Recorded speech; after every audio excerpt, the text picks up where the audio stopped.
you please pray with me? Por favor, oren conmigo. Dios misericordioso, el comienzo de este año académico es completamente nuevo para todos nosotros.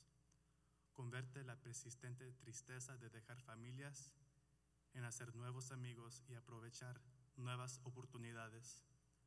Convierte la ansiedad acerca de lo académico a una tranquila confianza en la forma en que nos has bendecido en el pasado. Convierte nuestros temores sobre la pandemia con la esperanza de que algún día esto pase. Ayúdanos a recordar tus reconfortantes palabras de seguridad. Siempre estaré contigo. Dios de la sabiduría, te pedimos que estés con todos nosotros, estudiantes, personal, profesores y la comunidad de Berea College al entrar en este nuevo año. Gracious God, the beginning of this academic year is completely new for all of us. Turn the lingering sadness of leaving families to an openness to making new friends and embracing new opportunities. Turn anxiety about academics to a quiet confidence in the way you have blessed us in the past. Turn our fears about the pandemic into hope that one day this will pass. Help us to remember your comforting words of assurance. I will always be with you. O God of wisdom, we ask that you be with all of us, the Berea College students, staff, faculty, and the Berea community as we step into this new year. Amen.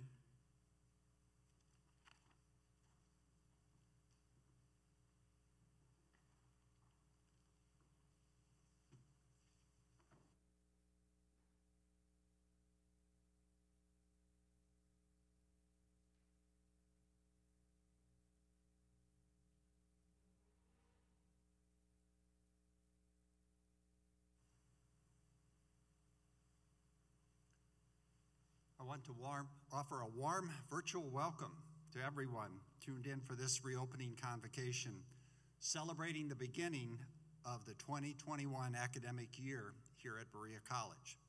For those of you who wish to turn on closed captions on YouTube Live, you can do that with the little CC button at the lower right part of your screen. Thank you, Noe, for bringing the invocation.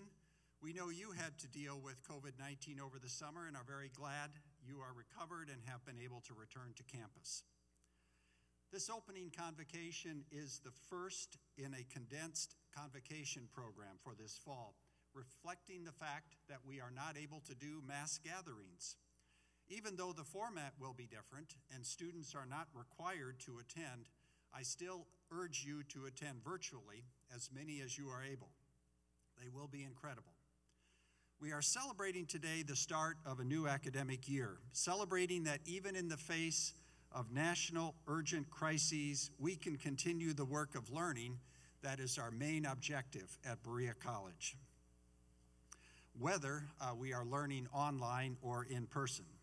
Because of its compelling mission, Berea College is a special and unique institution, and that mission has attracted many wonderful people, some as students, and some to work here, and many who have done both.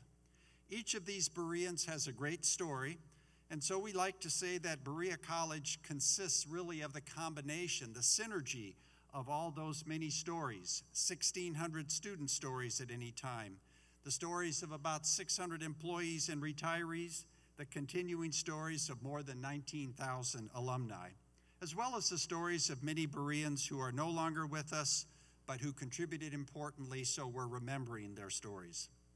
Opening convocation is always a celebration of those many stories with the theme, Berea Stories. This year, the stories will have an asterisk because they are the personal stories of Bereans sharing also how the current national crises have impacted each of us. Our speakers will be Brady Willis, a junior hailing from California and president of the SGA currently. Dr. Dawn Anderson, professor of biology, will speak for the faculty. Dawn is a much appreciated teacher and faculty leader and our resident expert on microbes. Representing the staff will be Tina Riddell of facilities management, one of our key frontline workers in keeping our spaces clean and sanitizing them when necessary. Speaking as one of so many retirees who have served the college capably and faithfully will be the beloved Dr. Kathy Bullock, who retired last year from the music department, where she had been an inspirational leader of the Black Music Ensemble for many years. Telling her story as one of our many accomplished alumni will be the Reverend Dr. Sonia Williams, who graduated from Berea in 2002 and now serves as Professor and Dean of Students at the Eden Theological Seminary in St. Louis. Representing Berea's Board of Trustees will be Dr. John Fleming of the class of 1966. John has served on Berea's board since 2007, and he is a nationally known expert on museums and the director of the National Museum of African American Music. And then I will return to wrap up. Interleaved amongst these remarks will be the presentations of the various awards that would have been given at our May 2020 commencement, an event that sadly we were not able to hold this year. And finally, we are dedicating this reopening convocation to a great friend of Berea who passed away just a month ago, Congressman John Lewis, a courageous leader in the civil rights movement of the 1960s, who went on to be an important national leader and the conscience of Congress as he served in the House of Representatives, representing Georgia's 5th District for 33 years. So that's our program for this evening, and Brady, you go first.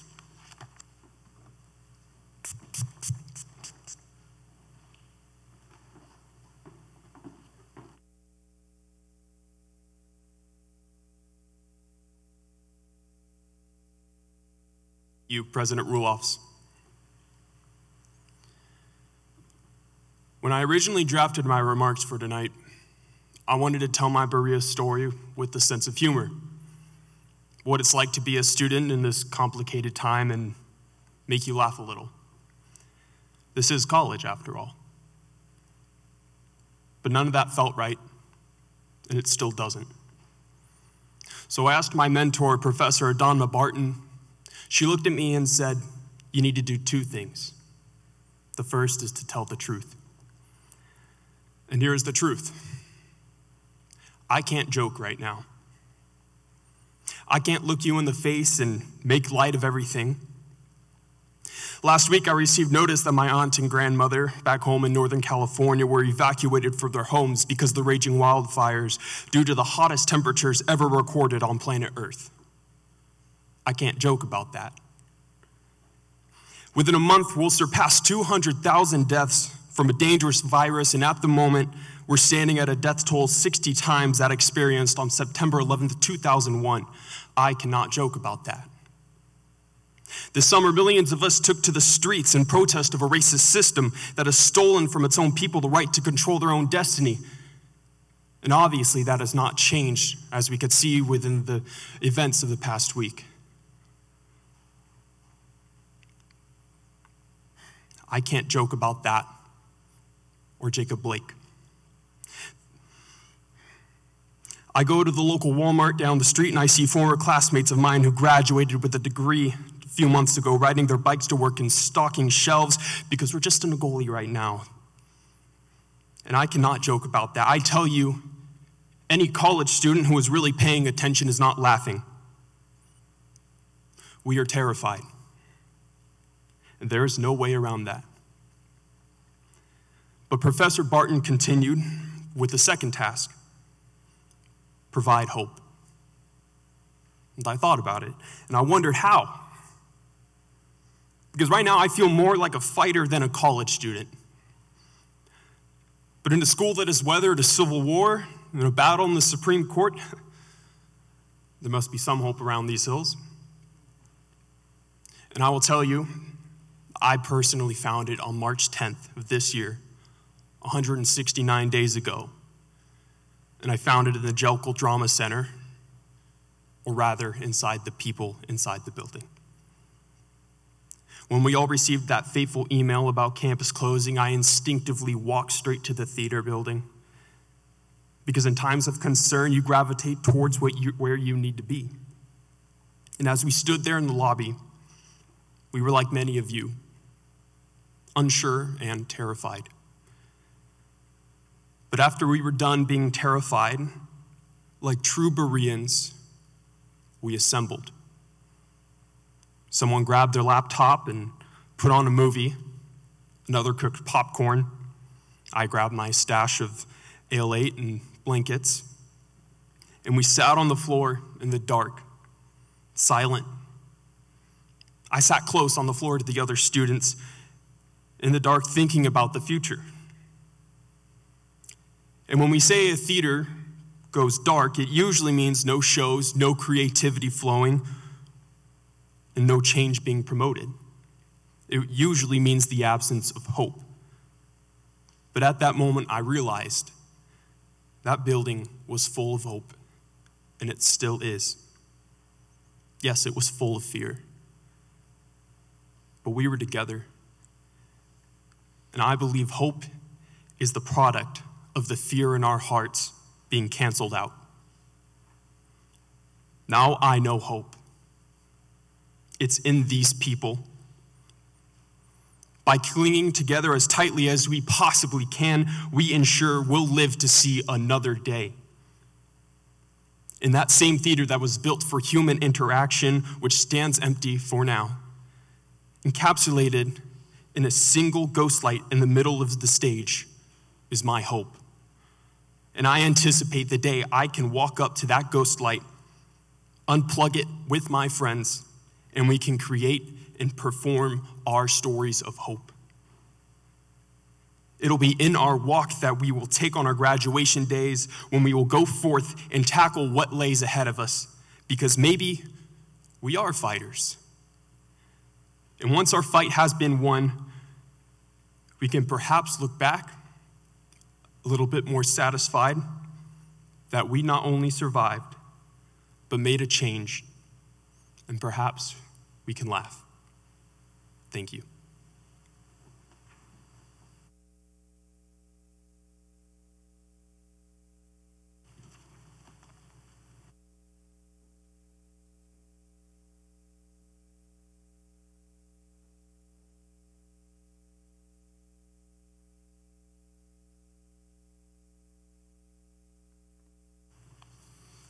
Thank you, Brady. Academic advising is central to the teaching and learning mission of Berea College and represents a profound commitment to student success. For students, academic advisors play many roles. At times, advisors play the role of teacher, sage, advocate, encourager, confidant, benevolent reminder, and friend. Berea College has many excellent advisors, but today we will honor one.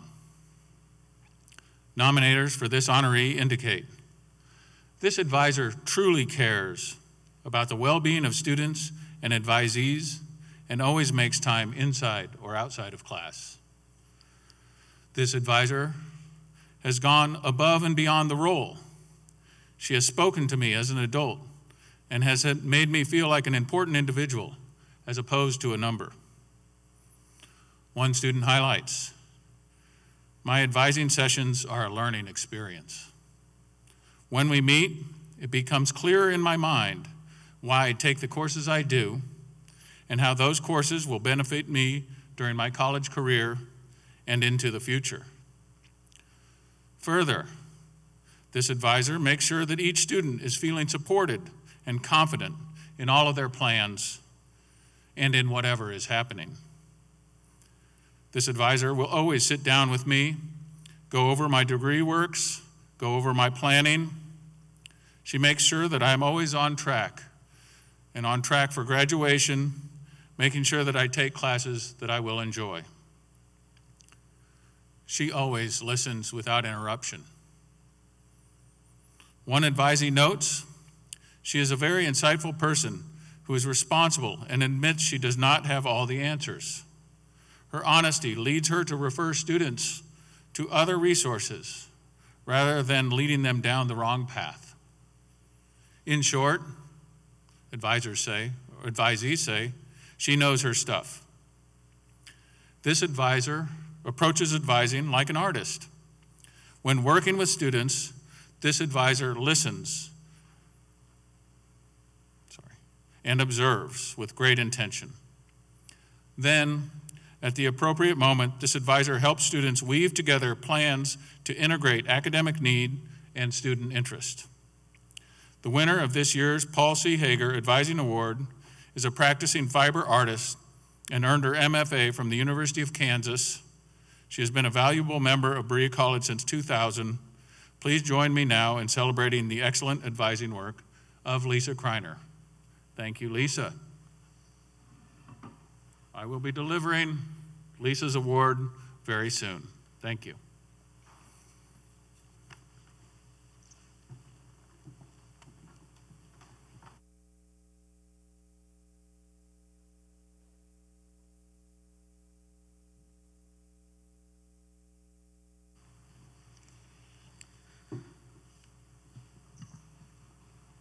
Good evening, everyone. I'm Tina Riddell, housekeeping team leader here at Berea. I grew up in Pike County, Kentucky, and being from Eastern Kentucky, I had heard of Berea College and appreciated what the college did for kids like myself from Eastern Kentucky. I moved to Richmond, Kentucky right out of high school, met my husband, and started a family. I started working at the college in April 2009, and if you had asked me then, what does Berea mean to me? I would have simply said, I work there.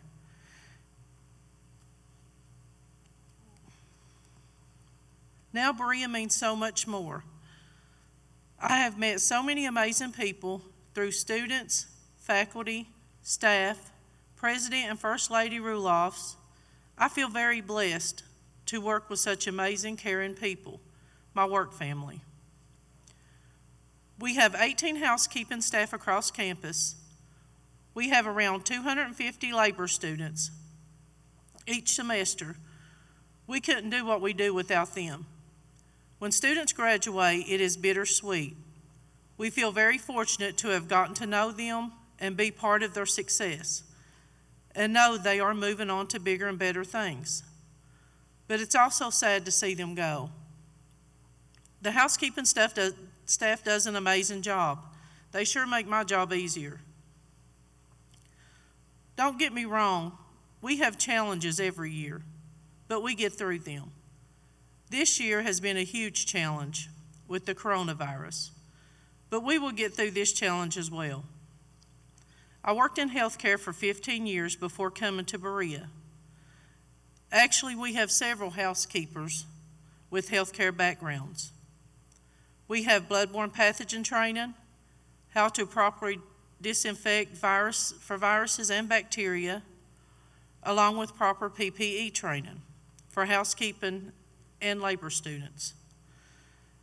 Housekeeping has been using our new sanitizing equipment. We purchased to disinfect classrooms after each class, common areas such as restrooms, sitting areas, stairwells, anything that could have possibly been touched. We have made several training videos before the semester started. You can find them on our Facilities Management TMA work order website. We want to keep Berea as safe as possible, so please do your part by wearing your mask, social distancing, and lots of hand washing. Thank you all so very much.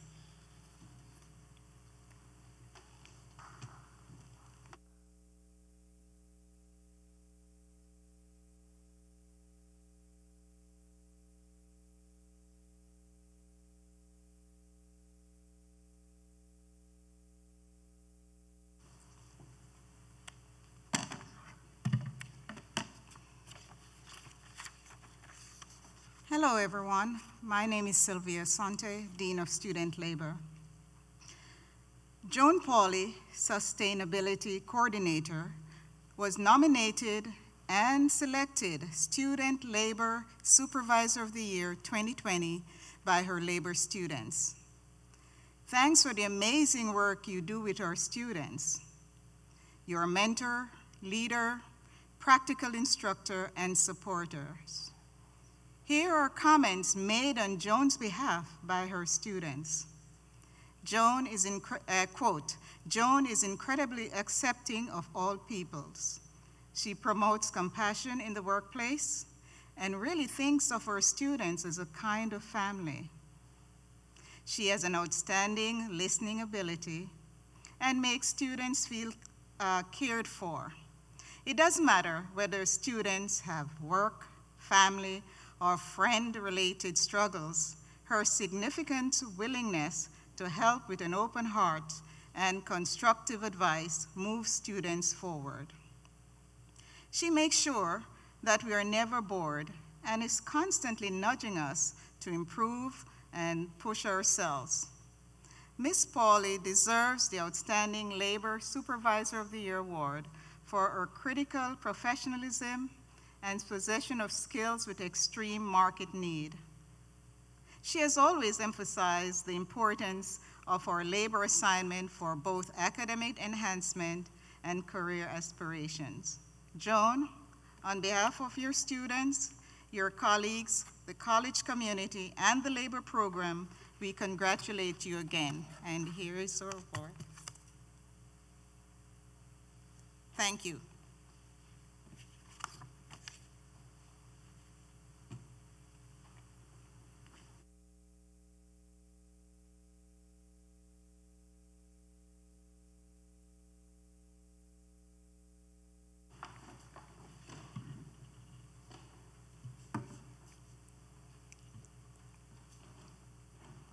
Thank you, President Rulofs, for this invitation. While I am an official retiree, my heart will always remain closely connected to the Berea College community. As we honor Congressman John Lewis, I thought about the word Sankofa, which means go back and fetch it, to learn from our past as we move forward. Consider this. I saw this post on Facebook, y'all. You have 2 parents. That means you have 4 grandparents, 8 great-grandparents, 16 second great-grandparents, 32 third great-grandparents, and on and on.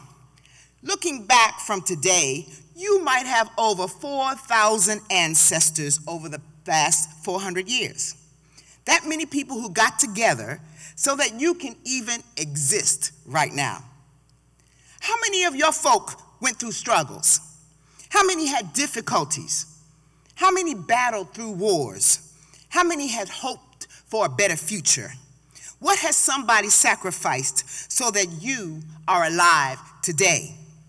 Well, whatever your answer is, know that you matter. Your words, your thoughts, and your actions.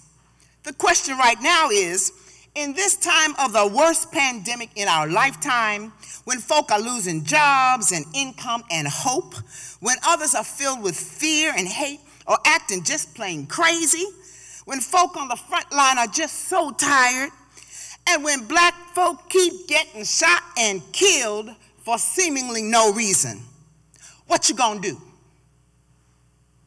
Well, the mighty John Lewis shared so much hope when he said, and I quote, "You are a light.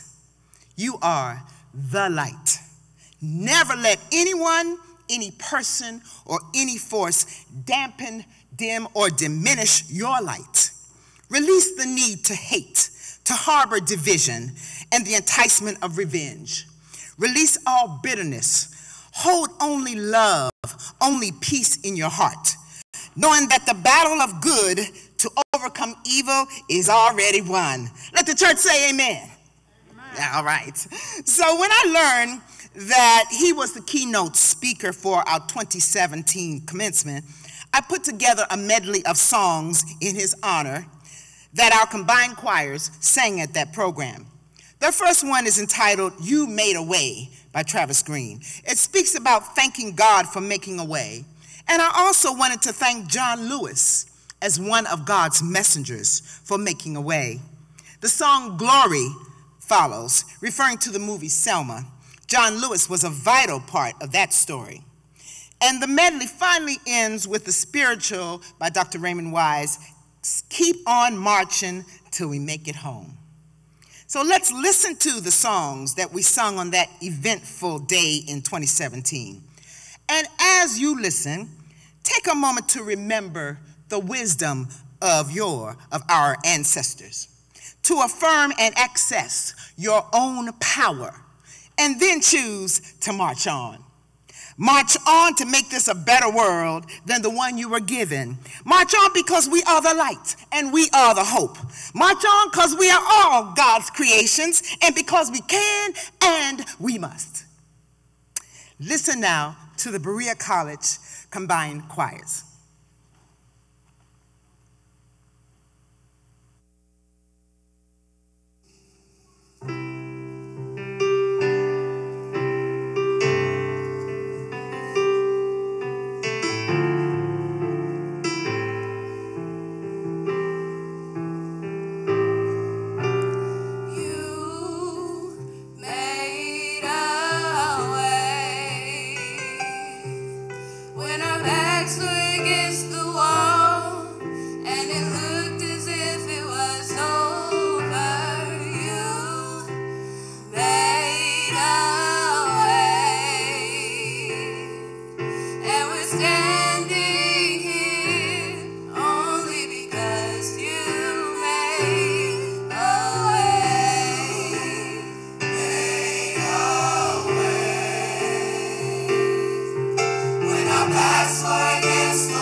After we finished singing, before I left the stage, I went over to John Lewis because I just wanted to say thank you. He had tears running down his face, and he said, "You done me proud. I feel like I can go on a little while longer." And then later, during his speech, he thanked the choirs and made an unforgettable statement. Listen. Mr. President, and to each and every one of you here today, if it hadn't been for music, the civil rights movement in America would have been like a bird without wings. Just that statement. The civil rights movement without music was like a bird without wings. So, everybody, it's time to soar.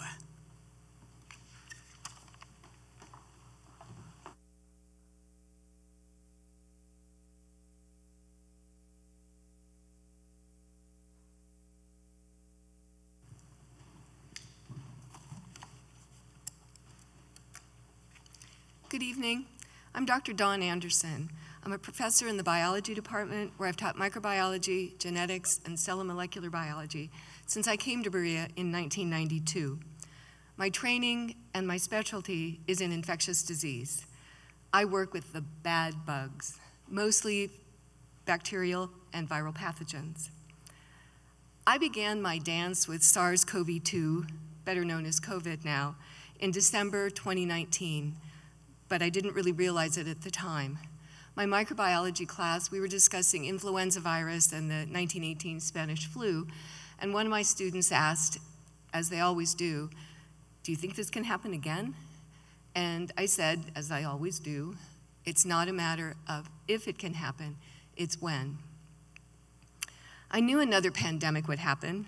It was inevitable in our globalized and highly mobile society. I just didn't think it would happen in my lifetime, or in yours for that matter. There are millions of viruses out there replicating and mutating and jumping species lines, and it was just inevitable that a few of them would have pandemic potential if given the conditions were just right. And then a couple weeks later, I ran across a blurb in one of my infectious disease listservs about a highly infectious, dangerous respiratory virus that was spreading through a very large city in China. And it seemed to have a connection to the wild animal markets in the city. The blurb also mentioned that the authorities were trying to contain the virus by totally locking down the city. Too late. The virus had already spread to San Francisco by that point. So now we live in a world with a new human virus that's incurable with any known pharmaceutical drug, and for which a safe and effective vaccine does not yet exist. Where does that leave us, and what do? We do what Bereans have always done in difficult times. We pull together. We help and protect each other. We look out for each other, just as Bereans did in 1918, during the Great Depression, during 2 world wars, during Vietnam, and during 9/11. When 9/11 happened, I saw many regular people, just like you and me, do extraordinary things and ordinary things to help their neighbors and total strangers. I made a pledge to myself then that if I ever found myself in a situation that was a crisis, I would be the one who stepped up. I wouldn't just sit by the sidelines. Well, apparently I'm getting my wish because COVID has given me that opportunity to do the right thing. So every morning, before I even make my morning coffee, I check my temperature. I put on a mask when I drive to work. I stay 6 feet apart from my colleagues in the MAC building and the students who come to go to class and to work and to study. I Virex the study areas on our garden level in the MAC building so that students can study there safely. I'm not a hero, but I am trying to do the right thing. I'm trying to protect and support and help my fellow Bereans. You can too.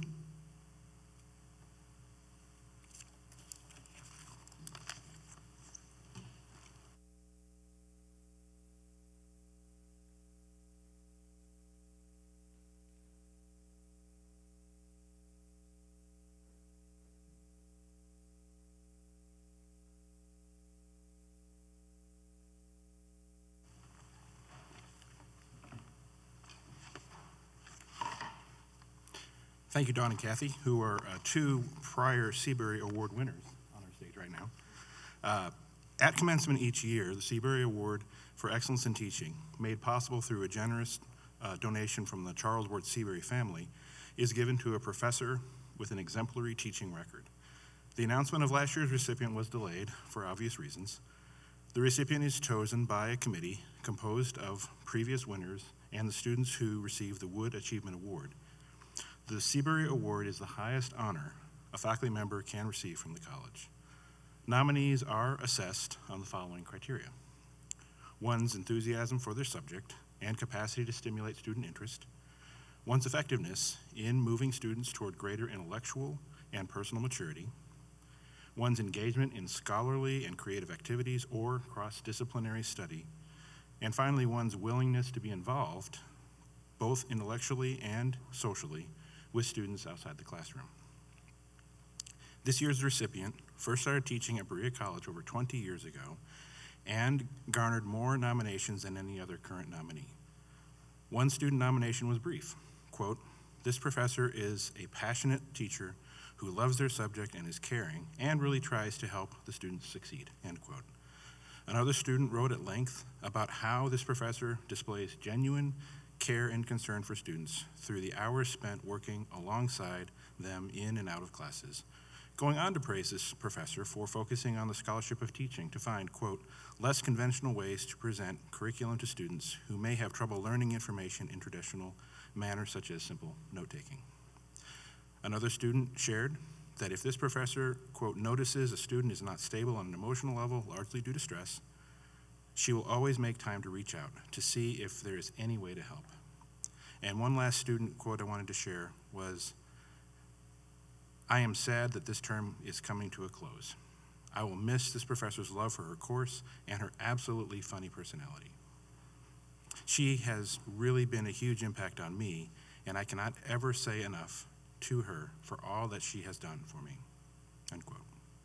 Multiple colleagues were no less effusive, with one stating, quote, "This professor has an outstanding personality and sense of humor which has made her a much valued colleague throughout Division I and a resource for Berea students in general," end quote. Another shared that this professor's courses, quote, "can be taken by anyone interested in the medical professions, but they are primarily taken by nursing majors. Because cutting down on content is not an option, she makes sure that each student has as many opportunities as possible to actively engage with the material." Many of you have probably deduced that this year's Seabury Award recipient, here's the plaque, is going to Sarah Blank, Associate Professor of Biology and the instructor of Anatomy and Physiology here at Berea College. So please join me virtually in thanking Sarah.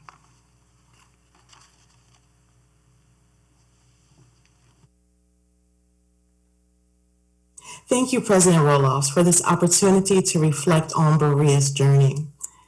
Berea awakened within me the desire to be the voice of freedom.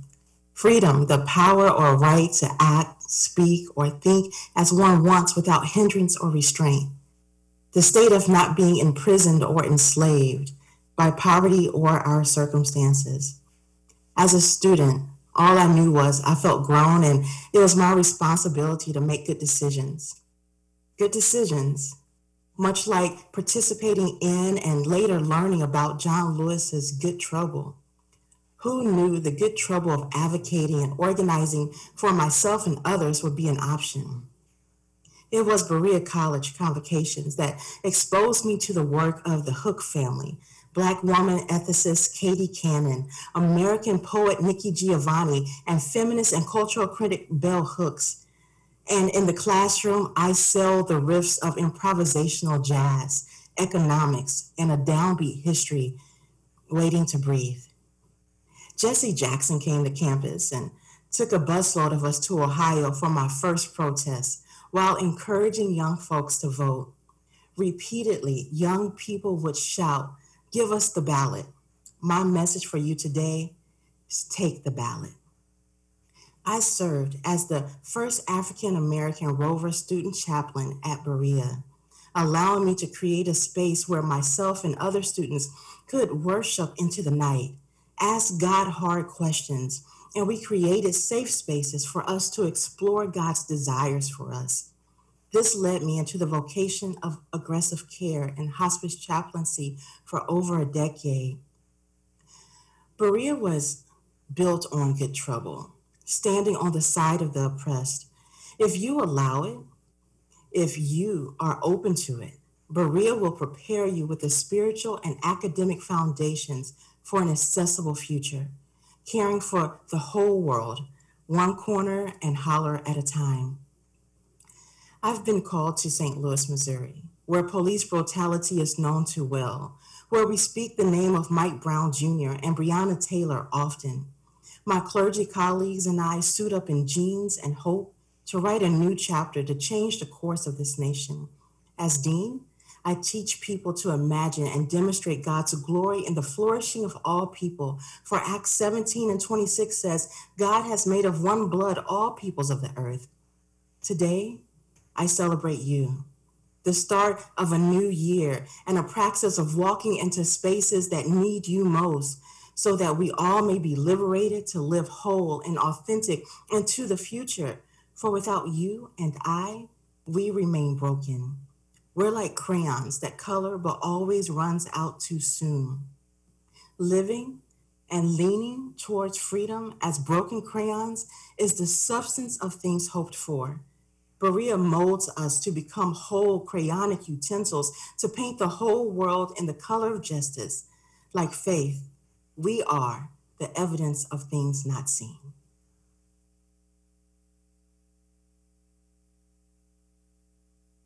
Good evening. It is a pleasure for me to make remarks on behalf of the Berea College Board of Trustees, and a double honor for me to participate in this convocation in recognition of the Black Lives Matter movement and the life of our dear friend and Congressman John Lewis. We also remember that on this day, 57 years ago, the March on Washington occurred the day after W.E.B. Du Bois died in Ghana. In 1816, John G. Fee was born the son of a slaveholder who understood from his close-up personal experience the terrible evils of slavery which led to his radicalism, and the eventual establishment of Berea College in 1865 as the first interracial co-educational college in the South. John G. Fee attended Lane Theological Seminary in Cincinnati, where he learned to preach the gospel of impartial love. His vision was always for an equal and just society. 124 years later, John R. Lewis, the son of sharecroppers and the grandson of slaves, understood from his close and personal experience the evils of the Jim Crow system, a residue of slavery which led to his radicalism that would eventually end legal segregation in America. John attended the American Baptist College in Nashville, where he learned and preached that every generation must do its part to create an even more fair, more just society.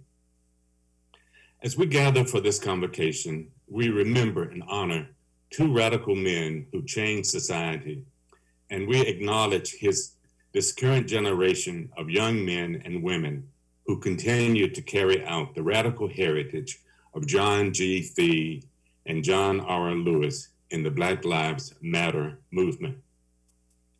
We remember also the call from Martin Luther King, Hosea Williams, John Lewis, who joined the 300 civil rights activists in the march from Selma to Montgomery.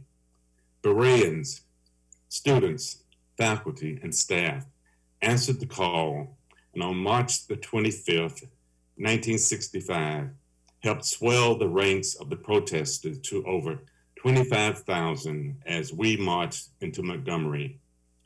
Later that summer, John Lewis stood next to President Lyndon Baines Johnson on August the 6th as he signed the new Voting Rights Act of 1965.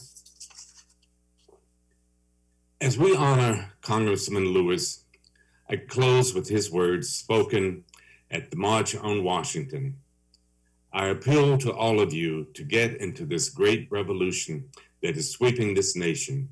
Get in and stay in the streets of every city, every village, and hamlet of this nation until true freedom comes, until the revolution of 1776 is complete. Thank you. Berea College campus is adorned with banners recognizing many notable Bereans and friends of Berea. I am pleased that there will soon be a banner honoring Congressman Lewis. It is my pleasure now to turn over the virtual podium to two of Berea's vice presidents, Dwayne Mack and Chad Berry, who will unveil that new banner.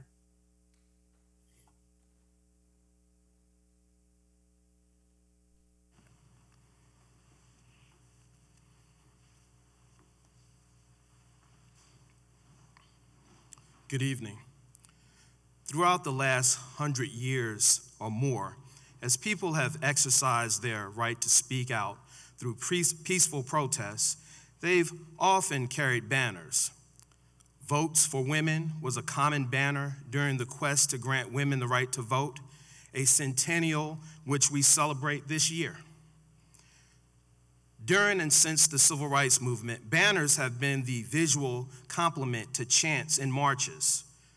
"We demand equal rights now" was a commonly seen banner during the 1963 March on Washington for Jobs and Freedom, where young John Lewis took to the podium and proclaimed, "To those who have said, be patient and wait, we have long said that we cannot be patient. We do not want our freedom gradually, but we want to be free now. We are tired. We are tired of being beaten by policemen. We are tired of seeing our people locked up in jail over and over again. And then you holler, be patient. How long can we be patient? We want our freedom and we want it now. We do not want to go to jail, but we will go to jail if this is the price we must pay for love, brotherhood, and true peace." A short time later, as marchers joined John Lewis on a march from Selma to Montgomery, the banner of choice was the American flag. Years later, at other marches for other civil rights issues, banners read, "We shall overcome," or simply "Stonewall," or "Hands up, don't shoot," or "No justice, no peace," or even "Black Lives Matter," including Black trans.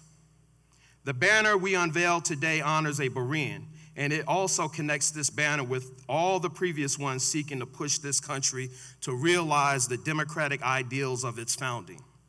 We hope, too, that it inspires current and future students to exercise their voices peacefully and loudly wherever and whenever injustice and inequality are found.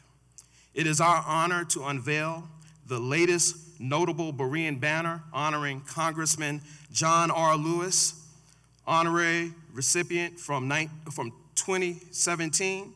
My dear colleague Chad, the honor belongs to you.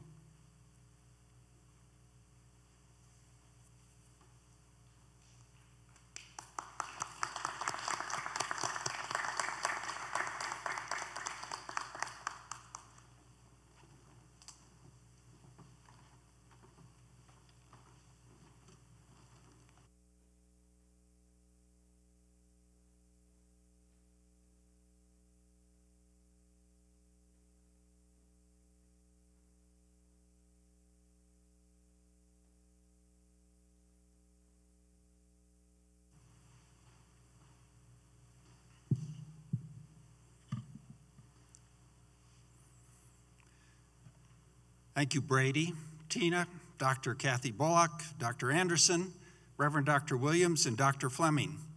The groups that each of you so thoughtfully and graciously represented in your remarks are all essential parts of our Berea. The book of Berea will certainly be amazing when we get around to publishing it. And thanks as well to the amazing singers from our combined choir and their leaders from several years ago. Thanks so much for bringing that memorable occasion back to our attention, Kathy. Students, whether you are new at Berea or continuing, and whether you are studying in person at Berea or online from home or another place, welcome. You are the reason Berea College exists and the reason for all our stories. Brady, thanks for your leadership of a hybrid SGA with some in-person students and some online. Dawn, thanks so much for sharing your deep knowledge about the pandemic. And Tina, thanks for the report from the Berea front lines in the war against the COVID-19 virus. Retirees from the college, we are so sorry that our engagement with you cannot be face-to-face this fall. Kathy, thanks so much for your memorable remarks, recalling one of our most amazing commencements ever. Our alumni are such an inspiration through their accomplishments and their assistance to following generations of Berea graduates.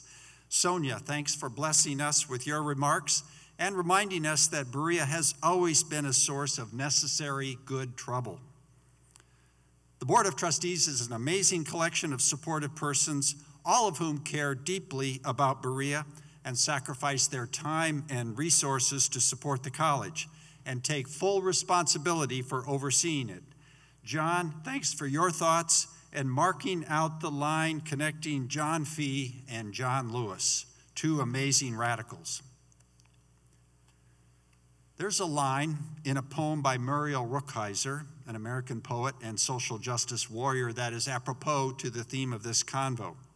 She said, "The universe is made of stories, not of atoms." She was correct, I think, in that the meaning that constitutes the universe comes from the stories that are being lived out. That the reality of Berea College, for example, is best captured through the stories of Bereans. Elsewhere, she also says, all the poems of our lives are not yet made. And one could say, too, that the book of Berea is continuing to be written day by day, year by year, through the experiences and activities of all Bereans. As president of Berea College, one of my favorite roles is to serve as a storyteller for the college. This year, I find myself mostly telling stories of how an amazing institution is navigating some very anxious and uncertain times, but still carrying on with its mission and its great commitments.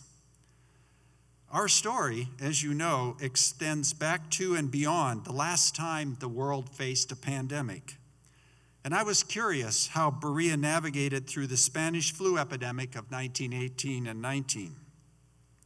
With the assistance of Sharon Mitchell in the college archives, I found some records from that time, including a letter to then President Frost from the Public Health Authority of Madison County, a Dr. Bosley of Richmond, dated October 8, 1918. Here it is. Dr. Bosley says, "Dear Sir, by order of the Secretary of the State Board of Health, all schools, churches, and places of amusement must close and stand closed until further notice, except dormitories where students are confined in the college grounds. Day students or new students are not allowed to enter school. Please do not allow your student body to assemble in large number, and also discontinue all chapel exercises." And then he signed it. So this fall is not the first time that Convo has been disrupted by a pandemic. I did notice that Dr. Bosley didn't ask everyone to wear masks. I guess that's a new innovation for us.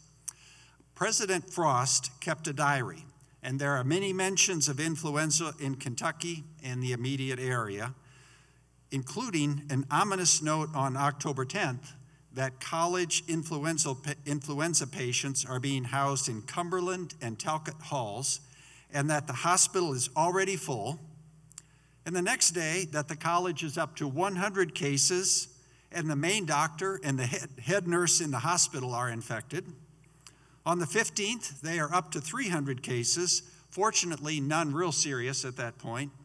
And on the 16th, they start sending some students home.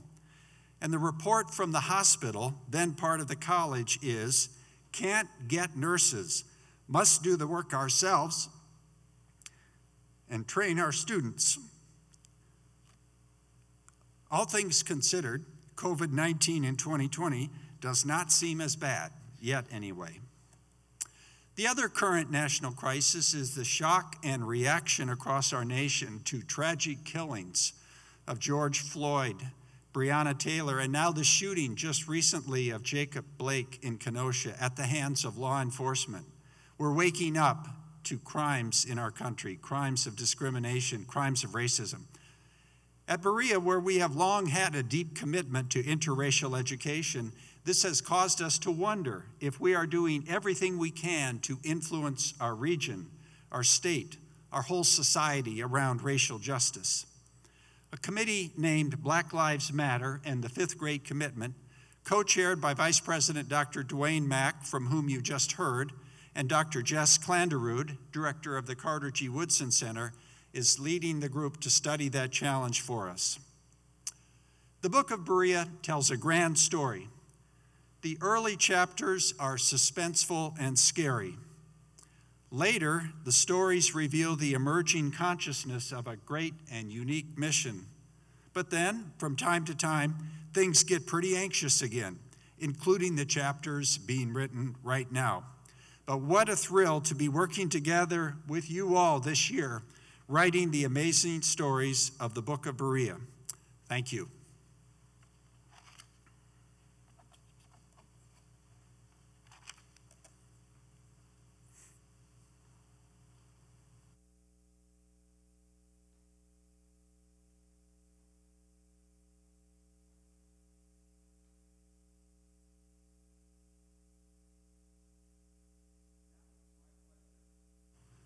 To announce the 2020 winner of the Elizabeth Perry Miles Award for Community Service, the last award that would have been presented at May commencement. The Miles Award celebrates important service contributions made by Bereans to individuals and organizations in our immediate area and statewide. The awardee is not told of the choice in advance, and we usually have to rely on conspiratorial methods to be certain that he or she will be in attendance at commencement. This year is no exception, and we are very grateful to have had the assistant of the awardee's husband, Josh, for insisting in the conspiracy this year to ensure that Andrea Woodward would be here in Phelps Stokes with us to receive the 2020 Elizabeth Perry Miles Award for Community Service, which comes with a monetary award and an attractive plaque.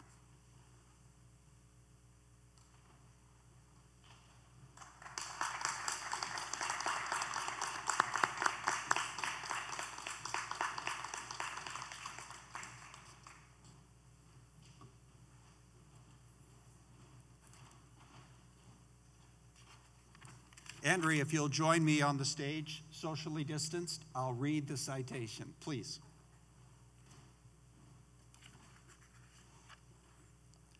Dr. Woodward, Associate Professor of Social Sciences, came to Berea College in 2011. Her teaching and research address a broad range of inequality and justice issues, with a particular focus on the global food system, school food reform, and social change, centering on nutrition and local food systems among food-insecure households. Dr. Woodward translates her research into extensive community service. She has worked to expand access to healthy food for Berea children through a summer food program, to reduce stigmatization of students receiving subsidized lunches during the school year, and to support the needs of DACA students at Berea College. Currently, and in several prior years, serving as Service Learning Faculty Fellow, Dr. Woodward works to promote civic engagement, and she serves on the leadership team of Berea College's Voter Empowerment and Political Awareness Coalition.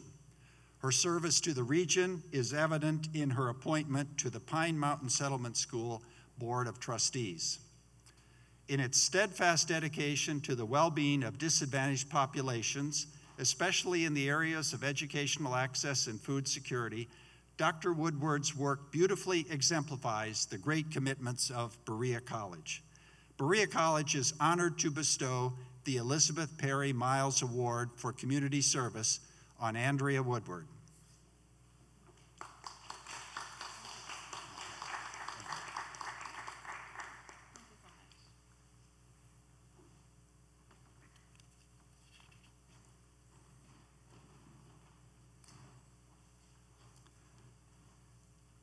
Thank you, Andrea, for all you have done to have earned this award, and thank you, Josh, for assisting in our conspiracy and interrupting a walk on campus. I now invite Reverend Dr. Loretta Reynolds to offer a departing blessing on our gathering, and following her benediction, we will enjoy our alma mater, Berea Beloved, sung by the great faculty voices of Berea's music program. Dr. Reynolds.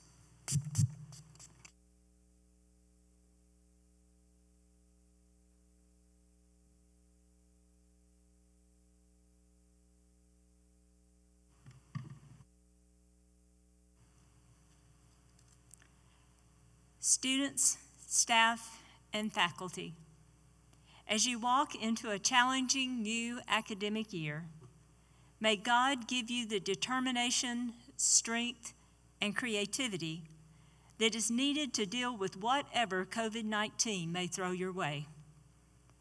May you have humility when you win the race, and may you have the courage to get up and try again when you don't. May you possess the mental strength to focus on the most important task and the wisdom to know when to back off, slow down, and just breathe. May you have the spiritual awareness to recognize God's presence in the most ordinary of days and the grace to share light and love and hope with all you meet. May you smile behind your mask, and may you find ways to show love and compassion from 6 feet away. May your eyes be open to the image of God in all people. May your ears hear the cries of those who are hurting. May your feet pound out the message of equality and justice for all. And in the love and peace of God, go out to a world that desperately needs you and get into good trouble. Amen.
We want to